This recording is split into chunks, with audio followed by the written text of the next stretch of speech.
dalam ini juga menyampaikan fitnah-fitnah yang beredar di masyarakat. Ada juga fitnah yang menyampaikan bahwasanya kajian ilmiah Kiai Imad ini juga menyerang keluarga Wali Songo. Padahal keluarga Wali Songo ini juga menurunkan para ulama pendiri organisasi besar di Nusantara, yaitu NU dan Muhammadiyah. NU pendirinya Kiai Hasyim Asy'ari adalah juga keturunan Wali Songo.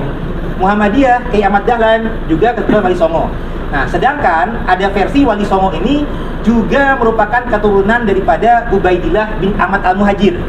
Nah, sehingga ketika Kiai Imad mengkritisi tentang masalah Ubaidillah bin Ahmad Al-Muhajir oleh kalangan-kalangan keluarga Wali Songo atau pengikut NU Muhammadiyah yang masih ikut versi Ba'alawi, seakan-akan kajiannya turut menyerang.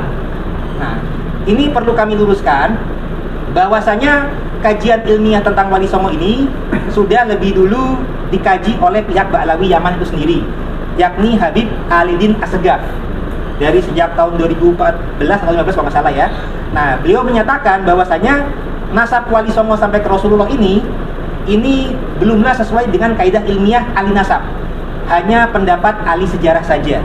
Jadi memang ada versi dalam data Sabtul Az-Zuhairah, Kitbatu Asyirah, para Wali Songo itu tercatat sebagai keturunan Rasulullah dari jalur Asmat Khan Ba'alawi Al-Husaini. Nah, akan tetapi di zaman sekarang kemudian yang tadinya itu sudah tercatat dalam kitab nasab dibantah kembali oleh peneliti nasab ketika diwawancara oleh peneliti dari Jepang. Dan di sana dinyatakan bahwasanya nasab Wali Songo itu hanya pendapat ahli sejarah, sedangkan pendapat ahli nasab Yaman hanya mencatat dari Rasulullah sampai dengan ke Abdul Malik saja. Nah, keluarga Wali Songo menanggapi hal tersebut ketika Wali Songo dianggap nasabnya itu belum soheh ke Rasulullah, tidak dengan cara yang emosional, tidak dengan cara melaporkan hukum, tidak dengan cara persekusi, tapi kita akhirnya melakukan pengkajian ulang. Nah, pengkajian ulang daripada nasab Wali Songo ini kita kaji kembali dari data sejarah Nusantara. Nah, ternyata dalam data sejarah Nusantara ada dua muasal kedatangan para wali Nusantara. Contohnya, kita di Nusantara ini sering mendengar gelar tokoh yang bernama Maulana Maghribi. Bukan Maulana Yamani, bukan Maulana Hadromi. Artinya, ini adalah seorang tokoh yang berasal dari Maghrib, Maroko, bukan dari Yaman. Nah, kemudian juga ada tokoh semisal ayahnya Sunan Ampel, gelarnya adalah Ibrahim Asmarakandi, yang terindikasi berarti dari Samarkand, Uzbekistan, Asia Tengah. Dan juga beberapa tokoh Wali Songo gelarnya bukan Habib tapi Mahdum. Contohnya Sunan Bonang Mahdum Ibrahim, dan juga Syarif Hidayatullah Sunan Mahdum Gunung Jati. Ada gelar Syarif, ada gelar Mahdum, bukan gelar Habib. Kalau dari Yaman kan Habib gelarnya. Nah, zuriat Nabi ini yang tercatat resmi gelarnya adalah Said dan Syarif. Nah, ternyata Mahdum juga adalah gelar zuriat Ahlul Bait Nabi yang lazim digunakan di daerah Asia Tengah, Uzbekistan. Nah, berarti ini menjadi indikasi ada wali Nusantara yang berasal dari Maroko, ada yang berasal dari Asia Tengah atau Uzbekistan, dan tidak ada yang dari Yaman. Karena kalau dari Yaman tadi harusnya gelarnya Habib, Maulananya harusnya Hadromi Yamani, Ibrahim ini bahas Markani tapi Yamani, tapi kan bukan. Arti kata kita kemudian menemukan indikasi baru. Kemudian di zaman sekarang kita sudah canggih, sudah bisa melakukan korespondensi langsung dengan nakib internasional dari negeri muasal kedatangannya. Jadi wali yang berasal dari Maroko, kemudian kita melakukan korespondensi dengan pihak Maroko. Atasnya lagi Irak dengan pihak Irak. Kalau yang dari Mesir atau Uzbek ya dengan Uzbek. Nah, inilah yang ternyata para leluhur kita di zaman dulu atau sesepuh-sesepuh kita belum sempat mengkonfirmasi dengan daerah atau nakib keluarganya dari kalangan Maroko maupun kalangan Uzbekistan. Karena apa? Karena di masa lalu itu komunikasi masih susah, untuk perjalanan juga masih susah, dan kemudian ternyata penjajah Belanda mendatangkan kaum Arab dari Yaman yang sama-sama punya riwayat keturunan Nabi, sehingga berinteraksinya dengan kalangan Yaman ini sendiri. Sehingga di masa lalu sempat ada distorsi dan karena saking husnuzonnya dengan pihak Yaman. Tapi data-data yang ini pun adalah minoritas. Jadi apabila ada fitnah di YouTube bahwasanya kajian Kimat ini harus mengganti data-data di Katon, itu tidak benar. Kita sudah meneliti data manuskrip yang ada contoh tentang masalah versi Ba'alawi itu hanya Carita Purwaka Carubanagari, Negara Kertabumi, Pustaka Raja Nusantara dengan data Palembang. Kurang lebih hanya itu. Yang lain-lainnya masih mencatat bukan dari versi Ba'alawi. Contoh, ada data serat Penengen, ada serat Sajarah Ratu Jogja, ada data serat-serat leluhur Ing Kadenurjan Jogja, ada Sajarah Banten, ada pula data asal-usul Kasultanan Cirebon, dan lain sebagainya. Dan bahkan data Madura juga banyak manuskrip-manuskrip lainnya yang mengindikasikan jalurnya bukan melalui Ubaidillah bin Ahmad Al-Muhajir. Sehingga kajian Kimat ini tidaklah menyerang nasab keluarga Wali Songo, karena ternyata memang ada versi lain. Dan alhamdulillah kemudian keluarga Wali Songo ini sudah melakukan dua hal yang penting, yakni adalah mendapatkan sanad, memperkuat sanad kesaksiannya dari isbat nakib internasional. Yang kedua juga berani melakukan tes YDNA. Nah, alhamdulillah dari dua hal ini, untuk jalur yang berasal dari Maroko Maghrib, ternyata jalurnya adalah dari jalur Al-Jailani Al-Hasani. Sehingga bila mana di Indonesia ini ramai ada Thariqah Qadiriyah, ada juga manakib Syekh Abdul Qadir Al-Jailani, ini karena ternyata leluhur Wali Nusantara memang ada kaitan erat dengan beliau-beliau. Dan juga untuk jalur Al-Husaini, alhamdulillah kita sudah mendapatkan juga isbat nasab dari nakib Irak, India, dan menyusul dari asosiasi Ahlul Bait yang diakui oleh PBB. Sehingga untuk masalah isbat nasab ini harus terklasifikasi secara internasional, bukan hanya organisasi skala lokal. Yang mohon maaf, karena organisasi skala lokal itu artinya pengakuannya hanyalah secara sepihak saja, hanya skala Jakarta saja, belum diakui oleh skala internasional. Nah, termasuk mungkin dari kajian Kiai Ma'ruf Usman ini kan juga bagi yang mengetahui bahwasanya pendiri NU, pendiri Muhammadiyah kan keturunan Jumadil Kubro. Nah, Jumadil Kubro ini kan disangka ke jalur Ba'alawi. Maka dengan ini saya juga akan menginformasikan bahwasanya dari nakib internasional, yakni dari nakib Irak dan India, ini alhamdulillah sudah memberikan data yang dikomparasi dan dikolaborasi antara data Nusantara dengan data isbat nakib luar, sehingga per hari ini akan coba saya sampaikan nasab Jumadil Kubro yang sebenarnya, yang lebih mendekati kebenaran. Jadi bahwasanya sehingga dengan ini ke depannya perlu diketahui Kiai Hasyim Asy'ari, pendiri NU, Kiai Ahmad Dahlan, ini bukanlah keturunan Ba'alawi, tapi jalurnya adalah sebagaimana yang saya sebut dengan berikut ini. Jadi yang paling utama adalah gelar mahdum. Ini adalah indikasi bahwasanya memang sinkron asal muasal kedatangannya.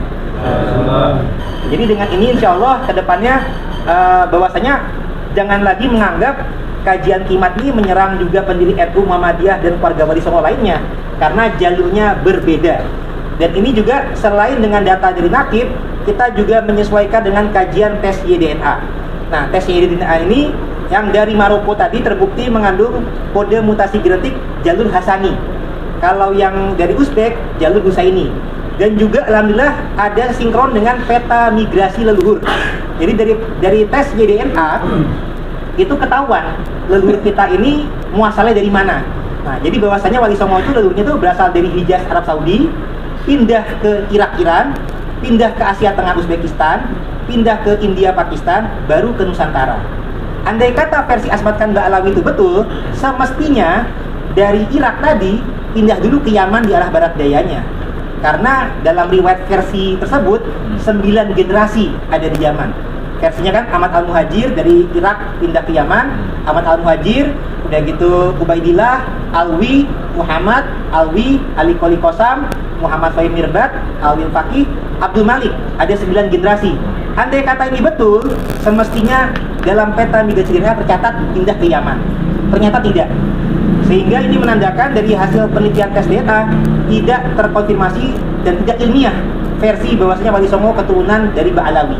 Nah, dengan demikian kita sudah merevisi dan sudah kita sampaikan kepada Kiai Wapres Faruk Amin juga. Alhamdulillah tanggapan beliau juga positif bahwasanya memang sejarah dan silsilah keluarga besar Wali Songo perlu diluruskan. Tetapi insya Allah keluarga Wali Songo ini berbeda kebiasaannya dengan kalangan habaib. Insya Allah keluarga Wali Songo ini meneliti silsilah untuk sekedar menyambung silaturahim. Jadi bukan untuk merasa sombong, merendahkan yang lain, bukan untuk mengkapitalisasi umat, menzalimi, tidak. Karena kita sudah sebagai bagian daripada bangsa Indonesia. Nasab kita ini semuanya juga sama-sama saudara, sesama turunan Nabi Adam alaihissalam. Dan semuanya kita sama-sama mulia, tapi yang paling utama kemuliaan bukan dari nasab, tapi dari iman kita, ilmu kita. Karena Allah akan mengangkat derajat orang yang berilmu dan beriman. Dan juga yang paling mulia di sisi Allah adalah yang paling bertakwa. Jadi bukan masalah nasab. Sehingga dengan ini kami juga tidak setuju dengan pendapat yang menyatakan bahwasanya Habib belajar kepada Habib yang bodoh lebih utama kepada 70 kiai. Nah, jadi dengan klarifikasi yang ketiga adalah kami sangat menyayangkan bila mana kajian ilmiah oleh Kiai Iman ini malah di counter dengan laporan hukum, cacian, caci maki, mengumpulkan umat untuk tidak menyukai beliau. Ini harus sangat dihentikan. Dan kami juga dari keluarga Wali Songo juga ada Garda Wali Songo, di mana di sini juga hadir penasihat kami Abah Kiai Yusuf Barok yang juga seorang pendiri juga, dan saya juga selain ketua Robitoh Bangsawan Banten juga dipilih untuk menjadi ketua Garda Wali Songo. Insya Allah kedepannya kami akan melakukan tindakan yang membela marwah Wali Songo, karena Wali Songo ini adalah tidak hanya sekedar turunan Nabi saja, tapi merupakan tokoh yang berjasa dalam dakwah Islam Nusantara, sehingga umat Islam terbanyak di dunia adanya di Indonesia, bukan di negara-negara lain. Ini merupakan jasa dakwah para Wali Songo, dan juga ini menurunkan tokoh-tokoh pendiri organisasi Islam terbesar di Indonesia, yakni NU dan Muhammadiyah, dan juga menurunkan para pahlawan nasional. Contohnya Sultan Ageng Tirtayasa, Pangeran Diponegoro, Sultan Abu Badrin II, Sultan Agung Mataram, Nyai Ageng Serang, dan lain-lain. Jadi tokoh-tokoh pahlawan nasional ini adalah para keturunan Wali Songo. Nah, ketika ada oknum yang yakni Bahar bin Smith, saya jelaskan saja, menyampaikan bahwasanya Wali Songo tidak berketurunan, itu sangat tidak tepat sekali. Itu sangat tidak sesuai dengan etika bangsa kita, tidak sesuai dengan kajian ilmiah. Dan juga apabila dia menyampaikan turunan Wali Songo itu terputus dari garis perempuan, maka para habaib juga terputus sebagai pribumi dari garis perempuan. Karena kan mereka mengaku pribuminya dari turun garis perempuan. Kalau mereka konsisten hanya garis laki, berarti mereka bukan pribumi. Kalau ya, kalau. Maka dari itu, insya Allah kita maka dari itu, insya Allah kita dalam pertemuan kali ini saling bahu-membahu, saling sinergi demi menjaga marwah bangsa ini. Kami tidak ingin ada lagi bangsa kita yang diperbudak. Sudah cukup 350 tahun dijajah oleh Belanda. Jangan dilanjutkan penjajahan oleh karakter.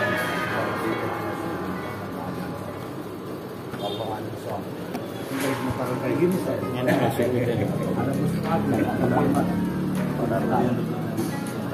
saya hormati taruh ini setelah diri saya aku karo aplikasi kembang audio saya dipanggil